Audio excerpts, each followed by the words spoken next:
Hello students, Sunil Bagga math में आपका स्वागत है। यदि आप मेरे चैनल में पहली बार आए हैं तो इसे सब्सक्राइब करना ना भूलें।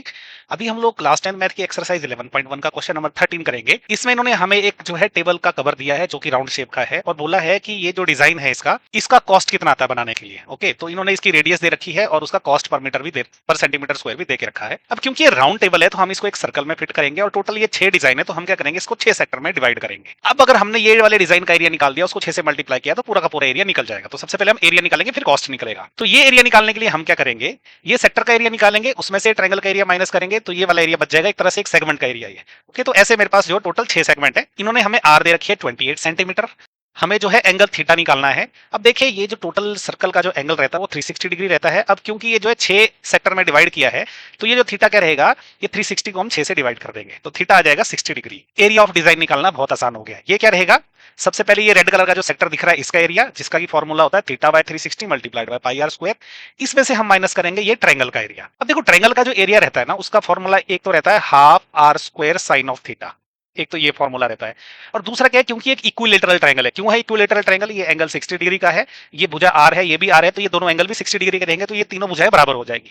तो उसके लिए क्या है, इस ट्रायंगल का जो फॉर्मूला होता है वो होता है square root of 3/4 r square. यदि आपको ये फॉर्मूला नहीं याद रहा तो आप ये वाला फॉर्मूला भी लगा सकते हैं, इसमें आंसर में कोई फर्क नहीं आएगा क्योंकि साइन ऑफ थीटा जो है हम यहाँ से 60 डिग्री से निकाल सकते हैं। और ये निकल गया एरिया कितना, ये सिंगल डिजाइन का। तो पूरे डिजाइन का एरिया कितना होगा, अगर मैं इसको 6 से मल्टीप्लाई करूंगा तो अब ये टेबल क्लॉथ के ऊपर पूरा डिजाइन का एरिया निकल जाएगा। अब देखिए, इसमें से मैं क्या कर दूंगा ना, 1/4 आर स्क्वायर कॉमन निकाल दूंगा।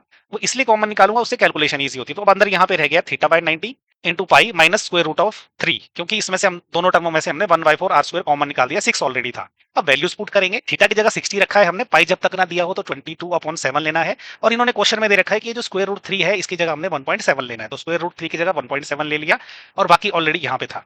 अब इसको सॉल्व करते हैं। सबसे पहले तो देखिए, अगर मैं इसको इस 4 को अगर इससे काटूं तो ये 7 रह जाएगा। और ये अंदर वाला जब पूरा का पूरा एक्सप्रेशन सॉल्व करेंगे तो ये आ जाएगा 8.3/21। और ये बाहर क्या रह गया, 7 को 6 से मल्टीप्लाई किया तो 42 आ गया और ये 28 ऑलरेडी है। अब इसको जब आगे सॉल्व करेंगे तो ये 21 से मैं क्या कर सकता हूँ, ये 42 को काट सकता हूँ, ये काट जाएगा 2 से, तो 28 इंटू 2 होता है 56 और 8.3 तो ऑलरेडी था। अब 8.3 को 56 से मल्टीप्लाई करेंगे तो ये आ जाएगा 464.8। तो इसकी यूनिट क्या रहेंगे, सेंटीमीटर स्क्वायर, क्योंकि रेडियस है सेंटीमीटर में। अब ये एरिया निकल गया पूरे डिजाइन का, जितना भी डिजाइन था। अब कॉस्ट क्या रहेगा, टोटल कॉस्ट रहेगा एरिया मल्टीप्लाइड बाय रेट पर सेंटीमीटर स्क्वायर। दोनों चीजें दे रखी है, एरिया हमने निकाल दिया, रेट हमें यहाँ पे 0.35 दे रखा हुआ है।